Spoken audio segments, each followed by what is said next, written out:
Alors, maintenant qu'on a vu comment les sels vont réagir avec de l'eau, je vais vous parler des tampons qui sont composés en partie des sels d'acide ou de base faible. Alors, qu'est-ce que c'est? C'est une solution qui s'oppose à un changement de pH. Encore, il y a des limites, mais le pH va changer beaucoup moins que quelque chose pas tamponné, au moins pour le départ. Si tu l'ajoutes trop d'acide ou trop de base, tu vas dépasser sa capacité d'opposer ce changement-là et là, il va agir comme n'importe quelle autre solution. Ce que ça contient, tu as toujours quelque chose de faible. Alors, un acide faible et son opposé, sa base conjuguée. Ça va venir d'un sel. Alors, tu auras quelque chose d'autre dans le sel qui n'est pas partie de l'équation. Donc, encore, on vient de voir Na, ça vient de hydroxyde de sodium. Ça, c'est fort. Cette partie-là ne va pas réagir. C'est vraiment cette partie ici qui est ma base conjuguée. Ou, tu peux aussi faire ça avec des bases faibles comme NH3 et sa base conjuguée. Même principe, il faut l'ajouter un sel, parce que les quantités, si on parle d'acide et de base faible, oui, on va créer une petite quantité de sel, mais pas une énorme quantité si on fait réagir ça. Donc, tu as besoin d'en ajouter plus afin d'équilibrer la réaction directe et inverse un peu plus. Si je prends NO3, ça vient de HNO3, ça c'est un acide fort, il ne va pas réagir avec de l'eau, mais NH4, oui. Donc, c'est vraiment la partie acide faible, base conjuguée, base faible, acide conjugué. Donc, tu as besoin d'un sel qui a l'autre partie, ça vient de quelque chose de fort, il ne va pas réagir. Donc, juste pour montrer ça un petit peu, si on prend une solution d'acide avec pH de 5, alors ça, ici, on parle de quelque chose de régulier. J'ai ajouté un acide quelconque à ça, il n'y a pas de tampon. Si on ajoute un seul millilitre d'hydroxyde de sodium, 1 molaire, le pH... Ah, ça c'est à l'envers. Intéressant. Pardon, échanger ça.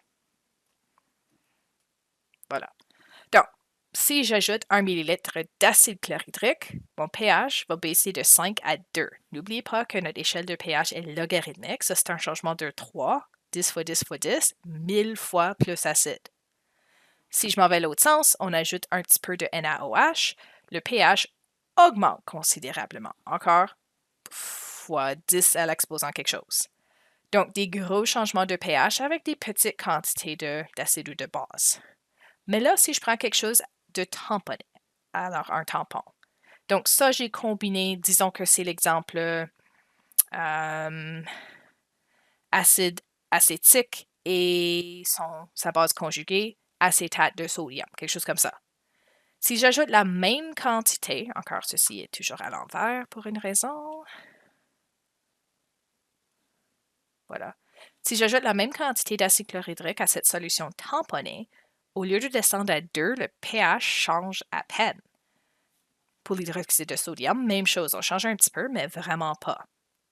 Alors, quelque chose qui résiste à ces changements de pH-là. Bon. Alors, pourquoi? Qu'est-ce qui se passe?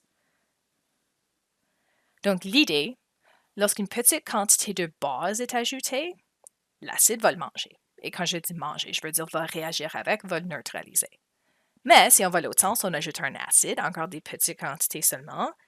Ici, c'est la base conjuguée qui va réagir avec et va le neutraliser aussi. Alors, tu as deux réactions de neutralisation inverse qui peuvent se passer. Alors, si je prends pour exemple, disons comme l'exemple qu'on vient de voir, j'ai de l'acide nitreux, HNO2.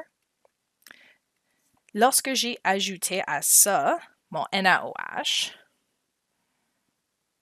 vraiment c'est l'ion OH qui est important à pH ici, ce qui se passe, mon acide va réagir avec, on va former du NO2 et H2O. Donc, j'ai donné mon proton. Ah, j'ai plus d'acide ou de base ce bord ici. Oui, j'ai créé un petit peu plus de sel, mais ça ne va pas énormément faire de différence. De l'autre côté, quand j'ai ajouté un acide, c'est le NO2 qu'on a ajouté en solution qui va réagir avec.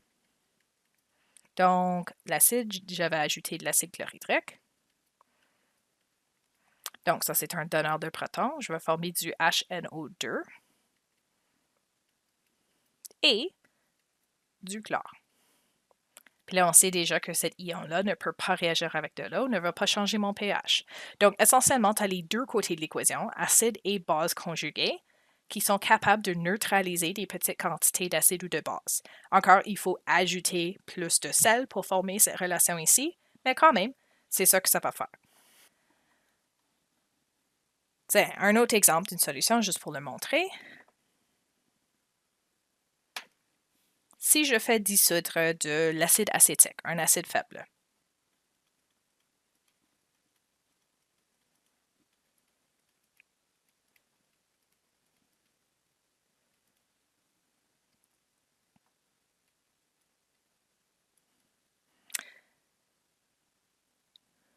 en solution, on va former une solution légèrement acide. Alors, n'oubliez pas que ceci est un acide faible. D'habitude, le pourcentage d'ionisation est très petit.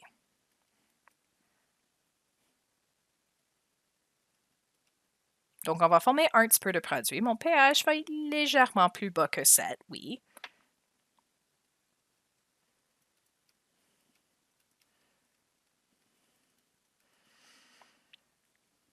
Mais là, pour créer mon tampon, ça c'est ma base conjuguée. Si j'ajoute plus de ça, puis en ajoutant plus, on va ajouter un sel, donc NaCH3COO serait d'habitude celui-ci, donc l'acétate de sodium. Encore, mon sodium n'aura aucun effet, mais là, je viens d'augmenter la concentration d'acétate dans ma solution. Et là, j'ai un tampon.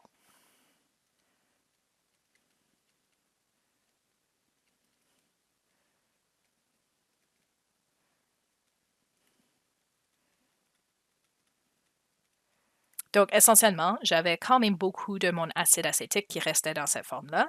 Là, je viens d'augmenter cette concentration ici pour les rendre un peu plus équivalentes. Et là, ils peuvent agir comme des tampons.